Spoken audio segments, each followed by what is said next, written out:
It's fair to say that the bank has underachieved versus its potential. The bank's ability to recover collateral and realize the proceeds to settle their loans, that remains a big challenge. Banks have historically been a very process-centric business. What is truly exciting for me as an incoming CEO is that there is such a huge potential for improvement and growth. For the first time, we're going to do a concerted brand development work across Pakistan. Be prepared.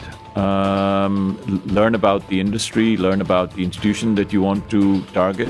We want to emerge through a investment cycle in technology. We are not anywhere close to where we wish to be in terms of our technology capabilities.